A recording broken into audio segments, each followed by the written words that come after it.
الرحیم۔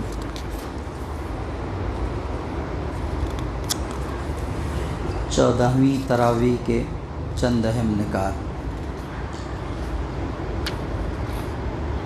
آج کی تراویح میں سورہ انبیاء اور سورہ حج دو مکمل صورتیں اور 17واں پارہ مکمل، یہ آج کی تراویح میں ہم نے تلاوت میں سماعت فرمایا ہے۔ چونکہ کل کی تراویح کا خلاصہ ابھی باقی رہ گیا ہے،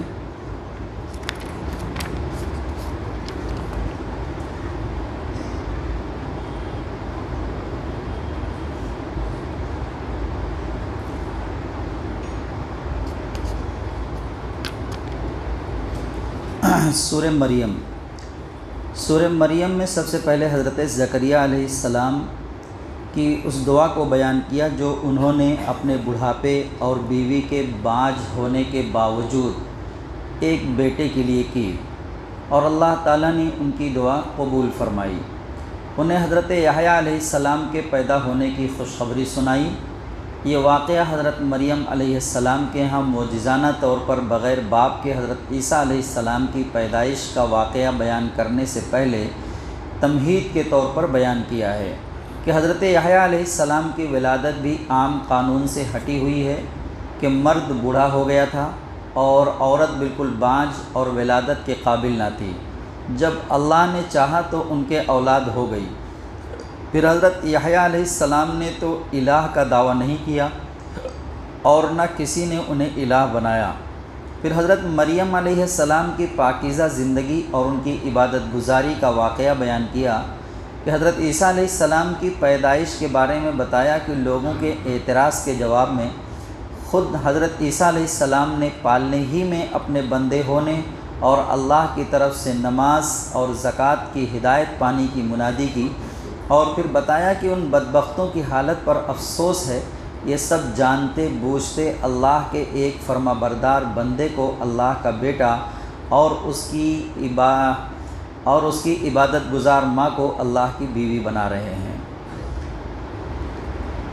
پھر حضرت ابراہیم علیہ السلام نے اپنے باپ کو جو توحید کی دعوت دی اور اس کے نتیجہ میں انہیں جس طرح ہجرت کرنی پڑی اس کا حوالہ دیا، اور بتایا کہ جب انہوں نے اللہ کے لیے ہجرت اور مصائب کے مقابلہ میں صبر کیا تو اس کے بعد اللہ نے انہیں بڑھاپے میں اولاد عطا فرمائی۔ پھر حضرت موسیٰ علیہ السلام، ہارون علیہ السلام، اسماعیل علیہ السلام، ادریس علیہ السلام کے حالات و خصوصیات مختصراً بیان کی کہ یہ سب آدم، نوح، ابراہیم اور یعقوب علیہ السلام کی ذریت میں اولو العزم انبیاء گزرے ہیں۔ یہ سب اللہ کی ہدایت سے سرفراز اور اس کے برگزیدہ بندے تھے۔ ان کا حال یہ تھا کہ جب اللہ کی آیات سنتے تو روتے ہوئے سجدے میں گر پڑتے۔ پھر ان کی اولاد میں ایسے ناخلق پیدا ہوئے کہ نماز اور زکوٰۃ سب کو ضائع کر دیا اور اپنی خواہشوں کی پیروی کرنے لگے۔ یہ لوگ اس گمراہی کے انجام سے عنقریب دوچار ہوں گے۔ ان کے اندر سے نجات وہی پا سکیں گے جو توبہ اور اپنی اصلاح کر لیں گے۔ آج ہماری بھی صورتحال یہی ہے، ہم نے بھی نماز جیسی عبادت کو ضائع کر دیا ہے۔ بس جب دل میں آیا پڑھ لیے، نہیں دل میں آیا کہیں کام میں لگے ہیں تو پھر کام کو اہمیت دی، نماز کو اہمیت نہیں دی، چھوڑ دیا۔ تو اب ہمارے لیے بھی پھر وہی شرطیں ہیں کہ وہی لوگ کامیاب ہوں گے جو توبہ اور اپنی اصلاح کر لیں گے۔ یعنی یہ نماز کا چھوڑ دینا یہ گناہ کبیرہ ہے۔ ہم اس کو گناہ ہی نہیں سمجھتے، ہم صرف سمجھتے ہیں کہ چوری کرنا، غیبت کرنا، جھوٹ بولنا، زنا کرنا یہی گناہ ہے، مگر نماز کا چھوڑ دینا بھی گناہ کبیرہ ہے۔ اس کے لیے بھی اللہ سے توبہ کرنی پڑے گی اور اس کے بعد جو نمازیں چھوٹی ہوئی ہیں اس کی قضا کرنی پڑے گی، تو اللہ تعالیٰ پھر ہمارے لیے وہ راستہ نکالیں گے جو فلاح کا راستہ ہے۔ انسان کہتا ہے کہ کیا جب میں مر جاؤں گا تو پھر زندہ کر کے نکالا جاؤں گا؟ کیا انسان اس بات کو نہیں جانتا کہ جب ہم نے اسے پہلے پیدا کیا تو اس سے پہلے کچھ بھی نہ تھا؟ تمہارے رب کی قسم، ہم ان کو بھی اور شیطان کو بھی ضرور اکٹھا کریں گے، پھر ان کو جہنم کے گرد اس طرح حاضر کریں گے کہ وہ دو زانوں گھیرا ڈالے بیٹھے ہوں گے ہم بتائیں گے کہ تم کو اب اس جہنم میں ضرور داخل ہونا ہے، پھر ہم ان لوگوں کو نجات دے دیں گے جنہوں نے تقوی اختیار کیا ہوگا، اور اپنی جانوں پر ظلم ڈھانے والوں کو گھیرے میں اکڑو بیٹھا ہوا چھوڑیں گے۔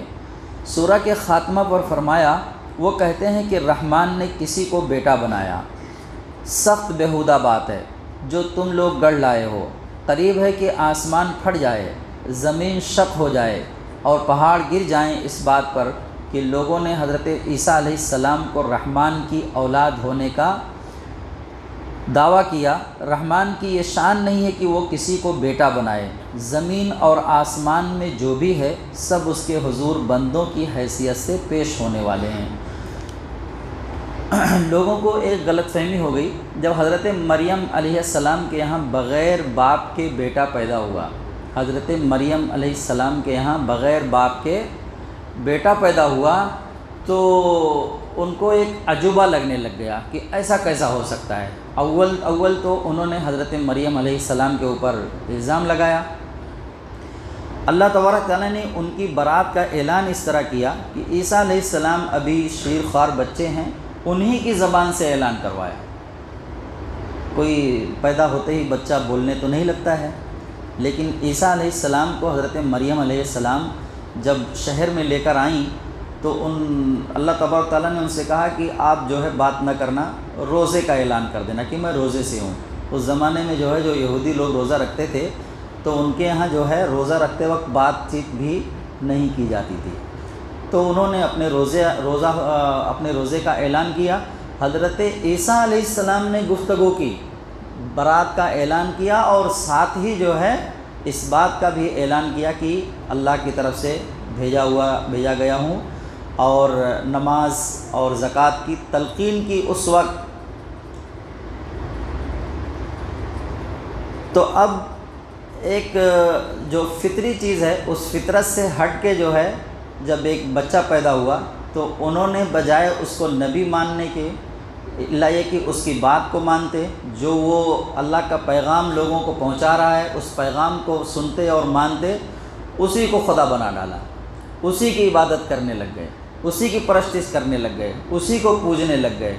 اسی بات کو یہاں پر نکارا جا رہا ہے کہ عیسیٰ علیہ السلام کو اللہ تبارک تعالیٰ نے خدا بنا کر نہیں بھیجا تھا، بلکہ اپنا ایک بندہ اور اپنا ایک پیغمبر بنا کر بھیجا تھا، اور انہوں نے وہی کام کیا ہے۔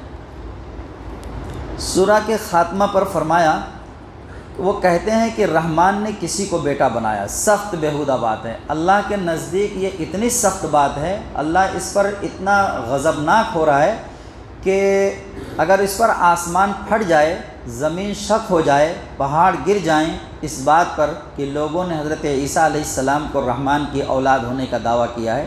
رحمان کی یہ شان ہی نہیں ہے کہ وہ کسی کو بیٹا بنائے۔ زمین اور آسمان میں جو بھی ہے سب اس کے حضور بندوں کی حیثیت سے پیش ہونے والا ہے، نہ کہ کوئی اس کا بیٹا اور بیوی بن کر اللہ کے حضور پیش ہو۔ اس آیت میں اللہ تعالیٰ اس بات پر سخت غضبناک ہے کہ لوگوں نے حضرت عیسیٰ علیہ السلام کو اللہ کا بیٹا بتایا۔ ایسی بات پر آسمان زمین پھٹ جائیں اور پہاڑ ریزہ ریزہ ہو جائیں تو کوئی تعجب نہیں۔ جب اللہ تعالیٰ کسی کو بیٹا بنانا پسند نہیں فرماتا، پھر وہ کیسے کسی انسان کو اپنا ہمسر بنا سکتا ہے؟ اور انسانوں میں جن لوگوں نے بزرگان دین کو حاجت روا مشکل کشا بنایا ہے، وہ کتنے بڑے گناہ کا ارتکاب کر رہے ہیں۔ اللہ تبارک تعالیٰ کو پہچاننا ہے تو اللہ تبارک تعالیٰ نے اپنا تعارف سورہ اخلاص کے اندر بالکل صاف طور پر کر دیا ہے۔ سورہ اخلاص پڑھیے اور اللہ کو پہچان لیجئے کہ اللہ کیا ہے۔ اللہ تبارک تعالیٰ نے اس سورت کے اندر اپنا تعارف پیش کیا ہے۔ انسانوں میں جن لوگوں نے بزرگان دین کو حاجت روا مشکل کشا بنایا ہے، وہ کتنے بڑے گناہ کا ارتکاب کر رہے ہیں۔ نیز جو لوگ نبی صلی اللہ علیہ وآلہ وسلم کو خدا کا روپ دیتے ہیں، وہ خدا پر کتنی بڑی جرات دکھا رہے ہیں۔ مثلا وہی مستوی عرش تھا خدا ہو کر، اتر پڑا وہ مدینے میں مصطفیٰ ہو کر۔ اس طرح کے اشعار کہنا، سننا یا ایسا عقیدہ رکھنا یہ گویا شرک ہے۔ ایسا عقیدہ رکھنے والا اور ایسا شعر کہنے پر زمین آسمان پھٹ جائیں، پہاڑ چور چور ہو جائے، بلکہ آندھی طوفان اور سیلاب بھی آ جائے تو کم ہے، اللہ تعالیٰ اس کھلے ہوئے شرک سے ہم سب کو محفوظ رکھے۔ یقیناً جو لوگ ایمان لے آئے اور عمل صالح کر رہے ہیں، ان قریب رحمان ان کے دلوں میں محبت پیدا فرما دے گا۔ پس اے نبی صلی اللہ علیہ وآلہ وسلم، ہم نے اس کتاب کو تمہاری زبان میں اس لیے آسان کر کے اتارا ہے تاکہ تم خدا ترسوں کو بشارت دے دو اور جھگڑالو قوم کو خبردار کر دو کہ ان سے پہلے کتنی ہی قوموں کو ہم نے ہلاک کر کے چھوڑا ہے۔ کیا تم ان میں سے آج کہیں کسی کی بو بھی محسوس کرتے ہو یا کسی کی آہٹ سنتے ہو؟ سورہ طٰہٰ میں نبی کریم صلی اللہ علیہ وآلہ وسلم کو مخالفین کے مقابلہ میں صبر اور نماز کی تلقین کی۔ مخالفین کے مقابلہ میں کس چیز کی تلقین کی ہے؟ صبر کی اور نماز کی۔ صبر تو ہم مجبوراً کر لیتے ہیں اگر کبھی کوئی پریشانی ہمارے اوپر آتی ہے، کیونکہ اس کے بغیر چارہ نہیں ہے، کیا کریں گے؟ نہیں تو پھر اپنے آپ کو ہلاکت میں ڈالنے کے علاوہ اور کوئی دوسرا راستہ باقی نہیں رہ جاتا ہے۔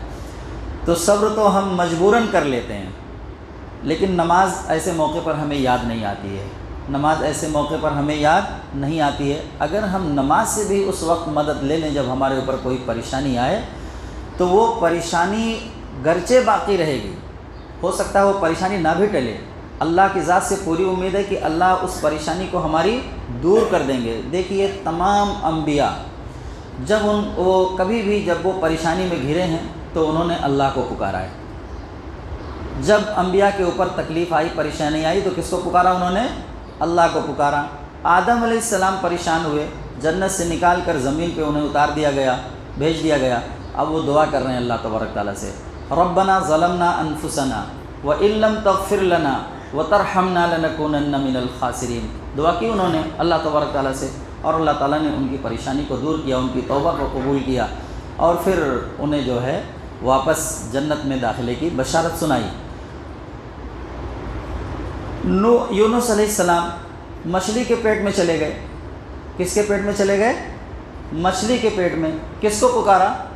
اللہ تبارک تعالیٰ کو پکارا، لا الہ الا انت سبحانک انی کنت من الظالمین۔ پڑھتے ہیں نا، اللہ تبارک تعالیٰ نے کہا کہ اگر یونس یہ تسبیح نہ پڑھتے، اس تسبیح کے ساتھ اگر اپنے رب کو نہ پکارتے تو قیامت تک مچھلی کے پیٹ میں رہتے۔ یعقوب علیہ السلام کے اوپر پریشانی آئی، ایک بیٹا، دو بیٹا، تین بیٹے ان سے جدا ہو گئے، رو رو کر نڈھال ہو گئے، برا حال ہو گیا، آنکھوں کی بینائی چلی گئی، مگر ایسے میں کسی اور کو نہیں پکارا۔ کس کو پکارا؟ اللہ کو پکارا۔ جب لوگوں نے انہیں تانا دینا شروع کیا، ان کے بیٹوں نے انہیں تانا دیا، تو انہوں نے کیا کہا؟ قال انما اشکو بثی وحزنی الی اللہ واعلم من اللہ ما لا تعلمون۔ میں تم سے تو نہیں کچھ کہتا ہوں، میں جو بھی کچھ کہتا ہوں وہ اپنے رب سے کہتا ہوں، اس کے سامنے اپنی درخواست، اپنی گزارشات پیش کرتا ہوں، اور اپنے رب کو جتنا میں جانتا ہوں اتنا تم نہیں جانتے۔ تو یعقوب علیہ السلام نے پریشانی میں کس کو پکارا؟ اللہ تبارک تعالیٰ کو پکارا۔ ابراہیم علیہ السلام کو محسوس ہوا، بیٹے کی ضرورت محسوس ہوئی، رب ہب لی من الصالحین۔ کس سے کہا؟ اللہ تبارک تعالیٰ سے کہا، اپنے رب کو پکارا کہ اللہ مجھے ایک نیک اور صالح بیٹا عطا کر دیجئے۔ زکریہ علیہ السلام کو بیٹے کی ضرورت محسوس ہوئی، ان کو محسوس ہوا کہ یہ میرا کام، میرے بعد اگر کوئی میرا بیٹا نہیں رہا تو یہ میرا کام آگے نہیں بڑھ سکتا ہے۔ کام کیا تھا؟ نبی کا کام کیا ہوتا ہے؟ اللہ کی دعوت کو اللہ کے بندوں تک پہنچانا۔ یہ وراثت جو ہے آگے نہیں چل پائے گی۔ انہوں نے بڑھاپے میں اللہ تبارک تعالیٰ سے دعا کی، اللہ تبارک تعالیٰ نے کیا کہا؟ کاف ہا یا عین صاد ذکر رحمت ربک عبدہ زکریا اذ نادى ربہ نداء خفیا، کہ زکریہ نے دھیرے دھیرے چپکے اللہ تبارک تعالیٰ کو پکارا۔ ان کو بیٹے کی ضرورت محسوس ہوئی، اللہ تبارک تعالیٰ کو پکارا انہوں نے۔ تو ہمارے اوپر جب اتنے بڑے جلیل القدر انبیاء نے جب اپنے رب کو پکارا، تو ہمیں اگر ضرورت محسوس ہو رہی ہے تو ہمیں کہاں جانا ہے؟ کس سے مانگنا ہے؟ اللہ تبارک تعالیٰ سے مانگنا ہے۔ لیکن ایسے موقع پر جب ہمارے اوپر پریشانی آتی ہے تو ہم جو ہے نمازوں کو چھوڑ دیتے ہیں، ہم پریشان ہو جاتے ہیں، نمازوں کو چھوڑ دیتے ہیں۔ صبر نہیں کریں گے تو کیا کریں گے؟ مجبوراً کرنا ہی ہے، پریشانی آئی ہے اسے جھیلنا ہے۔ لیکن اصل مدد جہاں سے ملنی ہے ہم اپنا تعلق وہاں سے کاٹ لیتے ہیں۔ یا ایھا الذین آمنوا استعینوا بالصبر والصلاۃ، بالصبر والصلاۃ، ایمان والوں کو مخاطب کر کے ہم کو اور آپ کو، ہم اور آپ ایمان کے دعوے دار ہیں نا کہ ہم ایمان والے ہیں، ہم کو اور آپ کو مخاطب کر کے اللہ تبارک تعالیٰ کہہ رہے ہیں کہ ایمان والو مدد حاصل کرو، کس کے ساتھ؟ صبر کے ساتھ اور نماز کے ساتھ، صبر کے ساتھ اور نماز کے ساتھ اللہ سے مدد حاصل کرو۔ مگر ہم ایسے موقع پر نماز کو بھول جاتے ہیں۔ یہ سمجھ لیں کہ جس کی زندگی میں نماز نہیں ہے نا، وہ انسان پریشانی سے کیسے اپنے آپ کو باہر نکالے گا سمجھ میں نہیں آتا ہے۔ وہ بہت زیادہ پریشان ہو جائے گا اپنی زندگی میں۔ کم از کم جب ہم دنیا کی پریشانیوں میں گھر کر جب ہم اللہ کے حضور آ کر روتے ہیں اور گڑ گڑاتے ہیں نا، تو ایک گناہ کو سکون اپنے دل کو مل جاتا ہے۔ ہو سکتا ہے وہ پریشانی ویسے ہی باقی رہے، لیکن اطمینان اپنے دل کو آ جاتا ہے، پھر وہ بے چینی والی کیفیت باقی نہیں رہ جاتی۔ ایسا محسوس ہونے لگتا ہے کہ ہم نے کسی بڑے سے بڑے کے سامنے اپنی درخواست رکھ دی ہے، اب انشاءاللہ ہمارا مسئلہ حل ہو جائے گا۔ ایک قسم کا اطمینان تو پہلے ہی ہو جاتا ہے، پریشانی بعد میں دور ہوتی ہے، لیکن یہ اطمینان پہلے ہی مل جاتا ہے۔ تو یہ دل کا اطمینان ہی کیا کم چیز ہے۔ یہ بے چینی جب حد سے گزرتی ہے تو لوگ پھر ڈپریشن کا شکار ہوتے ہیں، اور جن کا تعلق اللہ سے نہیں ہوتا ہے، جو ایمان والے نہیں ہوتے، وہ تو ان کا معاملہ تو خودکشی تک پہنچ جاتا ہے، پھر وہ اپنے آپ کو ہی ہلاک کر لیتے ہیں۔ یہ پیسہ اور یہ دنیا کی آشائشیں، یہ جو ہے راحت پہنچانے والی چیز نہیں ہے، اطمینان دینے والی چیز نہیں ہے۔ سعید انور صاحب جو ایک کرکٹر ہوا کرتے تھے، ان کی یوٹیوب پہ 2-3 تقریریں ہیں، انہوں نے ایسے بے شمار لوگوں کے نام لے کر انہوں نے گنایا ہے کہ جو دنیا کے ٹاپ 10 لوگوں میں سے ہیں، انہوں نے ان کی اپنی زندگی کا خاتمہ جو ہے کس سے کیا ہے؟ خودکشی کر کے، ہے نا؟ اگر روپیہ پیسہ انہیں اطمینان اور سکون دلا سکتا تھا تو وہ خودکشی کیوں کرتے؟ وہ 10 بہترین لوگ جو دنیا میں جن کا نام چلتا تھا، کسی قسم کی کوئی کمی نہیں ہے ان کے پاس دنیاوی اعتبار سے، مگر اپنی زندگی کا خاتمہ وہ کس چیز سے کر رہے ہیں؟ وہ کہتے ہیں کہ ہم نے ایسے بڑے بڑے لوگوں کو جو مرتے ہوئے دیکھا ہے، ڈپریشن میں آ کر، نشے میں، یا تو خودکشی کر کے۔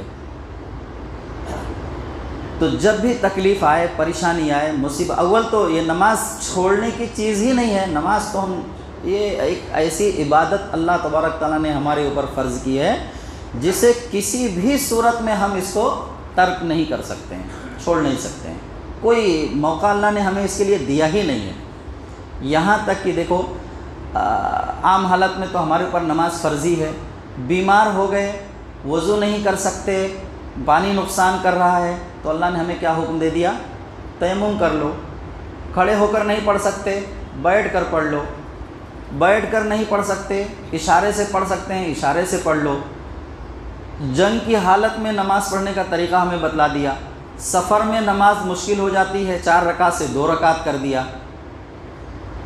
کہیں موقع نہیں ہے نماز کو چھوڑنے کا، بالکل نہیں۔ یعنی اگر ہم بستر پر ہیں، کوما کی حالت میں چلے گئے، کوما کسے کہتے ہیں؟ آدمی بے ہوشی کی حالت میں چلا جاتا ہے، ابھی بھی نماز اس کے اوپر معاف نہیں ہے، فدیہ دینا ہے۔ کیا کرنا ہے؟ اگر صحت نہیں ملی تو اس کے مال سے فدیہ نکالنا ہے۔ تو نماز تو کسی بھی صورت میں معافی نہیں ہے۔ ہم ہٹے کٹے ہیں، جوان ہیں، اور بستروں پر سو کر اور بس ایسے ویسے کاموں میں لگ کر اور ہم نماز چھوڑ دے رہے ہیں، تو زندگی میں کیسے سکون مل سکتا ہے؟ ممکن نہیں ہے۔ اللہ تبارک تعالیٰ نے ہر موقع پر ہمیں نماز سے مدد لینے کے لیے کہا ہے، صبر اور نماز، ابھی آگے بھی باتیں آئیں گی۔ تو کم از کم اس رمضان میں ہم یہ عہد کر لیں کہ اب آئندہ سے جو ہے تارک صلاۃ نہیں بنیں گے، نماز کو چھوڑنے والے نہیں بنیں گے۔ یہ اپنی زندگی میں یہ دعا کر لیں اللہ تبارک تعالیٰ سے کہ اللہ اب اس رمضان سے مجھے جو ہے نماز کا پابند بنا دیجئے۔ ٹھیک ہے انشاءاللہ؟ جی۔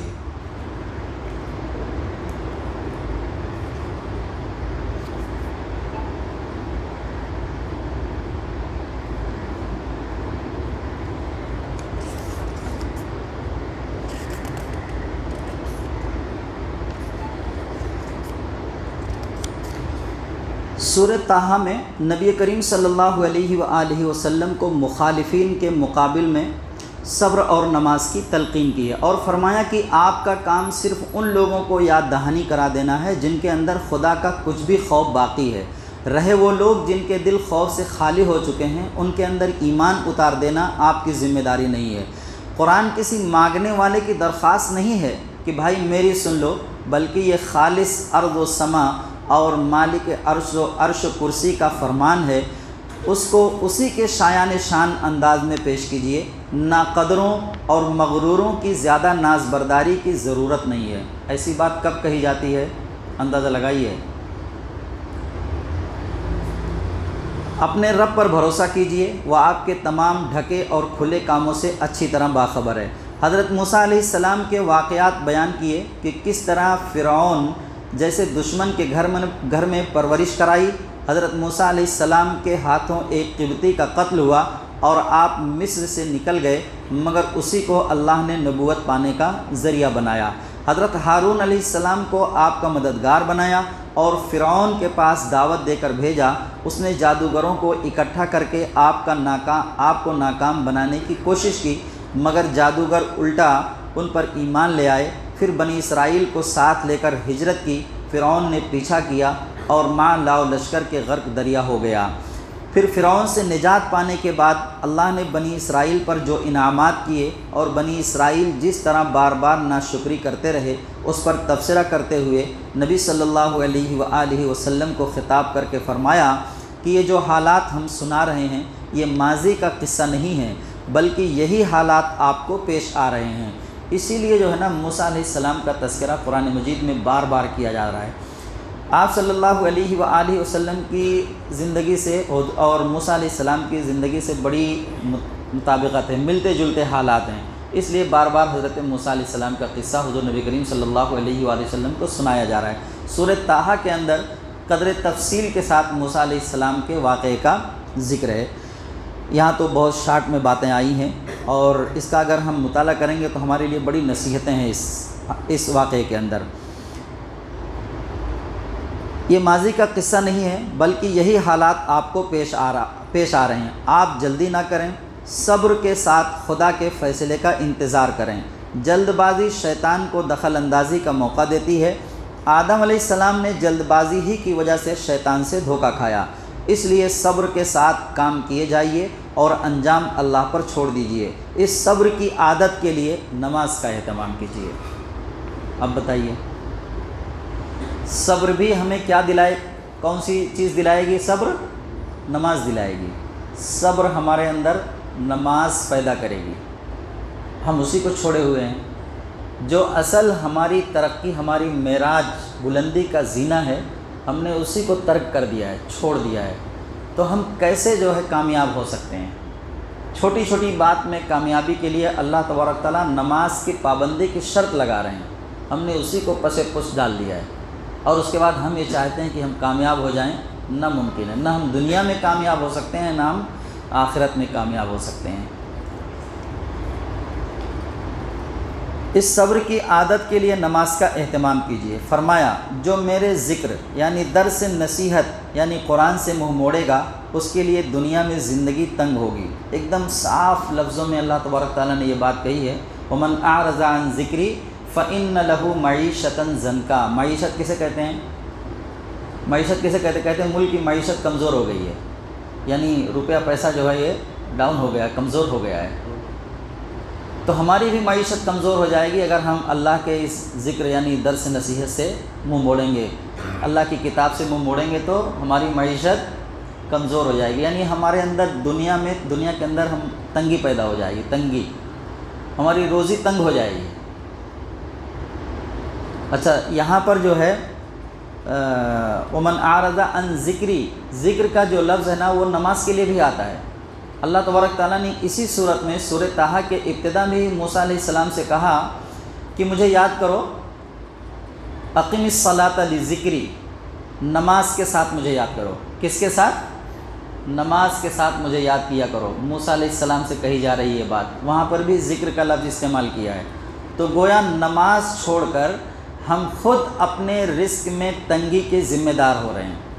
ہر شخص پریشان ہے، جا رہے ہیں باباؤں کے پاس، لگتا ہے کسی نے وہ ہمارے رزق پر جو ہے وہ باندھ دیا ہے، رزق کو ہمارے باندھ دیا ہے، دکان نہیں چل رہی ہے، کاروبار نہیں چل رہا ہے، لگتا ہے کسی نے مضبوط والی گٹھی مار دی ہے، بابا کے پاس گئے ہیں، نماز ایک وقت کی نہیں پڑھ رہے ہیں، بابا کے پاس گئے ہیں کہ لگتا ہے رزق کو کسی نے باندھ دیا ہے، دکان نہیں چل رہی ہے۔ ہم نے خود ہی باندھ دیا ہے اپنے رزق کو، نماز تو پڑھی نہیں جا رہی ہے، جس کے ذریعے جو ہے رزق کا اور نماز کا گہرا تعلق ہے۔ اللہ تبارک تعالیٰ نے حضور نبی کریم صلی اللہ علیہ وآلہ وسلم کو مخاطب کر کے کہا کہ وَأْمُرْ أَهْلَكَ بِالصَّلَاةِ وَاصْطَبِرْ عَلَيْهَا لَا نَسْأَلُكَ رِزْقًا، آپ خود بھی نماز کا اہتمام کیجئے اور اپنے گھر والوں سے بھی نماز کا اہتمام کروائیے، ہم آپ سے رزق کموانا نہیں چاہتے۔ نَحْنُ نَرْزُقُكَ وَالْعَاقِبَةُ لِلتَّقْوَىٰ، اللہ تبارک تعالیٰ نے کہا رزق تو ہم خود آپ کو دیں گے، رزق خود ہم دیں گے۔ تو نماز سے جوڑ دیا ہے رزق کو، نماز چھوڑ کر اگر ہم رزق تلاش کریں گے تو ہمیں رزق ملنے والا نہیں ہے، اس کے اندر تنگی ہی پیدا ہوگی۔ ہم اس ڈر سے دکان نہیں بند کر پا رہے ہیں کہ ابھی گراہک آئے گا اور واپس چلا جائے گا اگر ہم نماز پڑھنے جائیں گے۔ گراہک کو بھیجا کس نے ہے؟ گراہک کو بھیجا کس نے ہے؟ اللہ تبارک تعالیٰ نے بھیجا ہے۔ وہ نماز کے بعد نہیں بھیج سکتا ہے، نماز کے بعد بھی تو بھیج سکتا ہے۔ دلوں میں ڈالنے والی بات یہ اللہ کی ذات ہے کہ کس کی دکان پر جہاں وہ ٹارگٹ بنائے رہتے ہیں کہ وہ دکان پر جانا ہے، جاتے جاتے پھر اس کے بعد آدھے راستے سے پلٹ کر دوسری دکان پر چلے جاتے ہیں۔ کون ڈالتا ہے دل میں بات؟ یہاں سے نہیں، چلو وہاں سے لے لیتے ہیں۔ رزق اس کے مقدر میں لکھا اللہ تبارک تعالیٰ نے، آپ کو وہاں بھیج دیا، جاتے رہتے اس دکان پر۔ آئے دن مشاہدہ ہوتا ہے کہ نہیں ہماری اپنی زندگی میں اس بات کا؟ ایک ہی طرح کی دو دکانیں ایک جگہ ہوتی ہیں، ایک دکان پر بھیڑ لگی رہتی ہے، سب کچھ دوسری دکان پر بھی موجود ہے، مگر کوئی نہیں جاتا وہاں پر۔ مشاہدہ کر لو جا کے، میں اکثر مثال دیتا ہوں، یہاں پر جو ہے نا وہ ایک پلاسٹک کی دکان ہے دارالفلاح کے پاس، آزو بازو دو دکانیں ہیں، ایک دکان پر اتنی بھیڑ لگی رہتی ہے کہ 10 منٹ 15 منٹ لائن میں لگ کر لوگ سامان لیتے ہیں، اور دوسری دکان وہیں بازو میں ہے، وہ بیچارے ایسے کھڑے رہتے ہیں، ایسے دیکھتے رہتے ہیں۔ وہ یہ کس نے لکھا مقدر میں رزق؟ 15 منٹ انتظار کر کے سامان لے رہے ہیں دوسری دکان پر سے لوگ۔ ریٹ سیم ہے، چیزیں سیم ہیں، کوالٹی سب کچھ صحیح ہے، وہی ہے، مگر بس ڈالا اللہ تبارک تعالیٰ نے دل میں بات۔ تو اس خوف سے کہ اگر دکان بند کریں گے تو گراہک چلے جائیں گے، یہ خوف اپنے دل سے نکال دیں۔ رزق دینے والی ذات کس کی ہے؟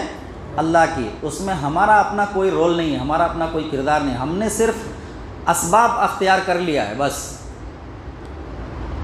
اس میں کمی نہ چھوڑیں، اپنے طور پر جتنا اللہ تبارک تعالیٰ نے وسائل دیے ہیں آپ کو، پورا کا پورا اسباب کے طور پر اس کو اختیار کیجیے، اس میں کمی نہ چھوڑیے اپنے طور پر۔ اس کے بعد پھر بھروسہ کس پر رکھنا ہے؟ اللہ کی ذات پر رکھنا ہے۔ نماز اس وجہ سے نہ چھوڑیں کہ گراہک واپس چلے جائیں گے، آپ اس بات کا یقین رکھ لیں کہ وہ گراہک کو بھیجنے والی ذات کس کی ہے؟ اللہ تبارک تعالیٰ کی ہے۔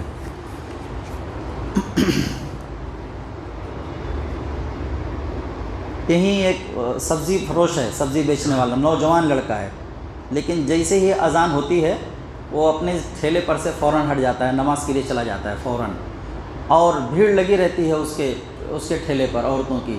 جیسے ہی وہ نماز پڑھ کر آتا ہے، کھڑی ہو کر انتظار کرتی ہیں کہ بھی آئے گا وہ، 2 قدم ہٹیں گے وہ بابا میڈیکل کے پاس جائیں گے تو اس سے بڑی سبزی کی دکانیں ہیں وہاں پر۔ سبق لیں، ایسے چیزوں کو مشاہدہ کریں، دیکھیں، نصیحت حاصل کریں ان چیزوں سے۔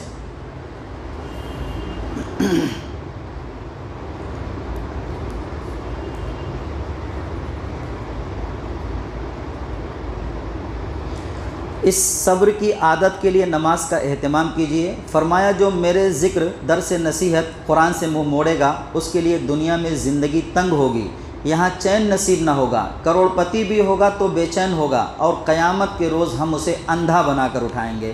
وہ کہے گا پروردگار دنیا میں تو میں آنکھوں والا تھا، یہاں مجھے اندھا کیوں اٹھایا؟ اللہ تعالیٰ فرمائے گا جب ہماری آیات تیرے پاس آئی تھیں تو تو نے ہماری آیات کو بھلا دیا تھا، اسی طرح آج تو بھلایا جا رہا ہے، اور اسی طرح ہم حد سے گزرنے والے اور اپنے رب کی آیات نہ ماننے والے کو دنیا میں بدلہ دیتے ہیں، اور آخرت کا عذاب زیادہ سخت اور دیر پا رہے گا۔ یعنی دنیا میں بھی بے چینی والی زندگی ملے گی، رزق تنگ کر دیا جائے گا، اور آخرت میں تو اس سے بھی زیادہ سخت عذاب دیا جائے گا۔ اے نبی صلی اللہ علیہ وآلہ وسلم، جو باتیں یہ لوگ بتاتے ہیں ان پر صبر کرو، اپنے رب کی حمد و ثنا کے ساتھ تسبیح کرو، سورج نکلنے سے پہلے فجر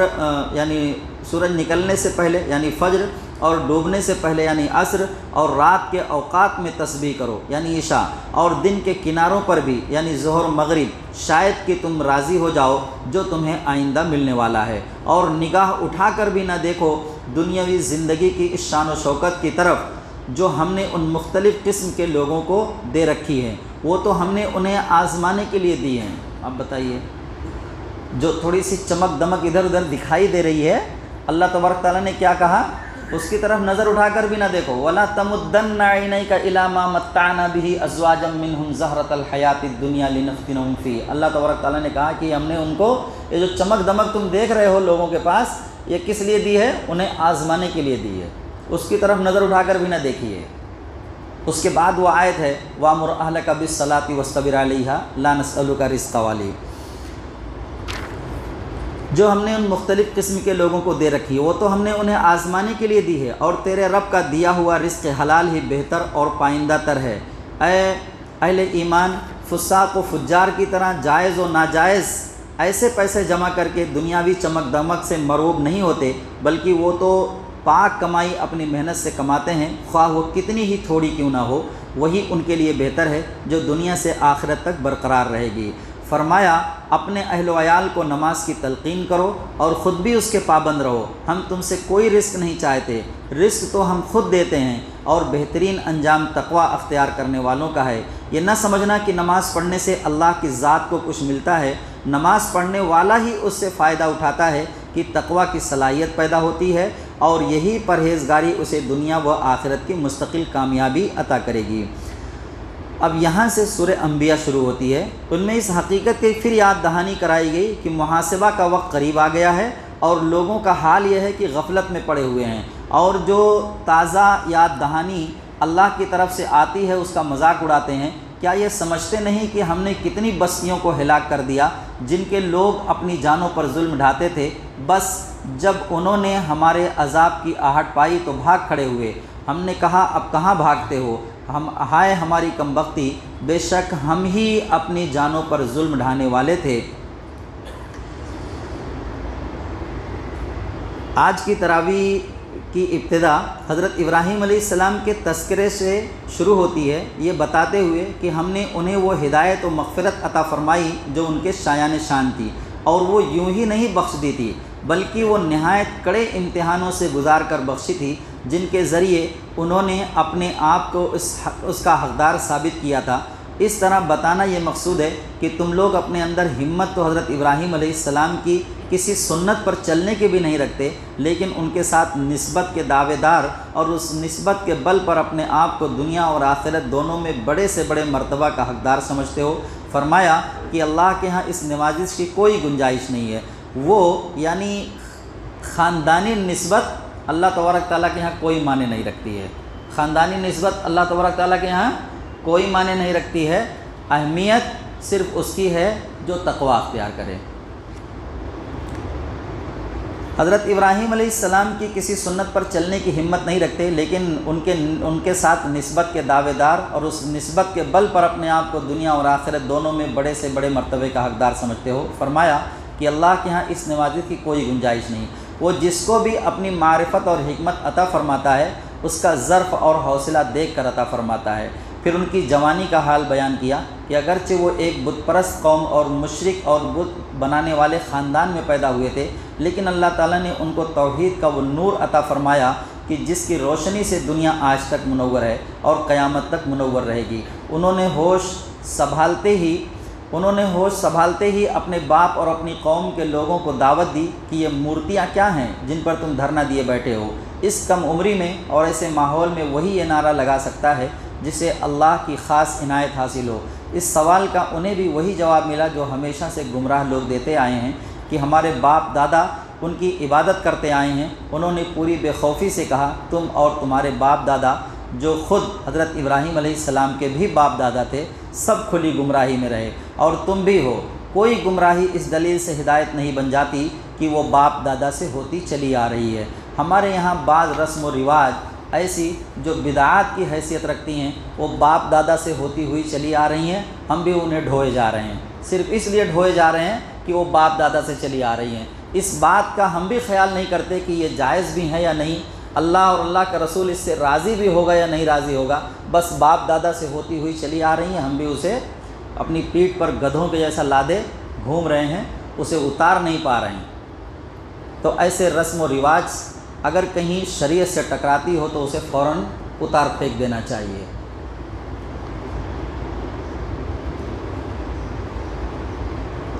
جب حضرت ابراہیم علیہ السلام پر شبہ کر کے پھر انہوں نے موقع پا کر سب چھوٹے بتوں کو پاش پاش کر دیا اور بڑے بت کو رہنے دیا۔ جب حضرت ابراہیم علیہ السلام پر شبہ کر کے انہوں نے باز پرس کی تو آپ نے کہا، مجھ سے کیا پوچھتے ہو؟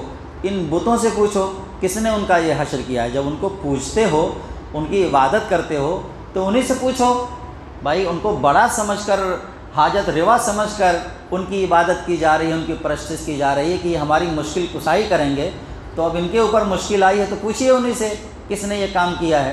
یعنی ایک دم ان کو جو ہے اپنی اس عمل سے ابراہیم علیہ السلام نے پوری قوم کو لاجواب کر دیا، ان کے پاس جواب ہی نہیں بن پا رہا ہے۔ آخر میں وہ آ کر کہہ ہی دیتے ہیں کہ یہ بولتے نہیں ہیں، یہ بات چیت نہیں کرتے، یہ سنتے نہیں ہیں۔ تو ابراہیم علیہ السلام نے کہا، جب یہ سنتے نہیں ہیں، یہ بولتے نہیں ہیں، تو ان کی پوجا کیوں کرتے ہو، ان کی پرستش کیوں کرتے ہو؟ اتنا ہر چھوٹے بڑے انسان کے عقل میں تو بھی یہ بات آتی ہے۔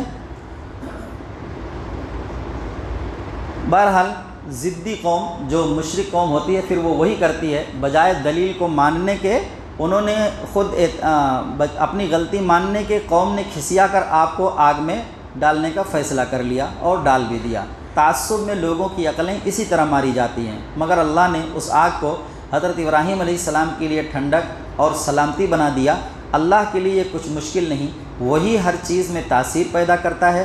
کیا دیکھتے نہیں کہ ایک ہی دوا سے کتنے لوگ اچھے ہو جاتے ہیں، اور اسی دوا سے جسے مرنا لکھا ہوتا ہے اس کی طبیعت الٹی خراب ہو جاتی ہے، اس پر بھی لوگوں کی آنکھیں نہ کھلیں تو کوئی کیا ہی کر سکتا ہے۔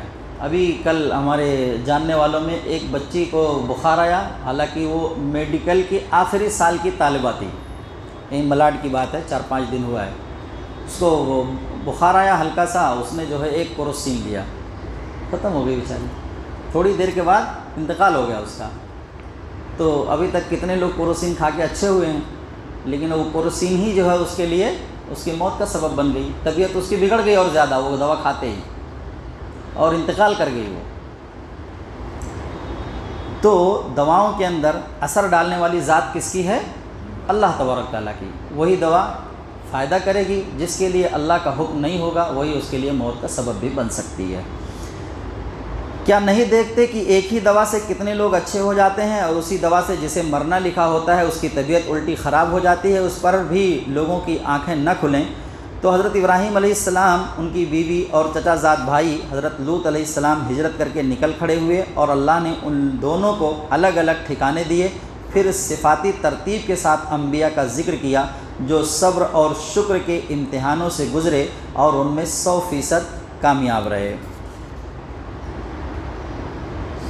آج کی تراویح کا خلاصہ جو ہے یہیں پر اختتام کرتے ہیں، کل جو ہے بقیہ خلاصہ انشاءاللہ ہمارے مطالعے میں آئے گا۔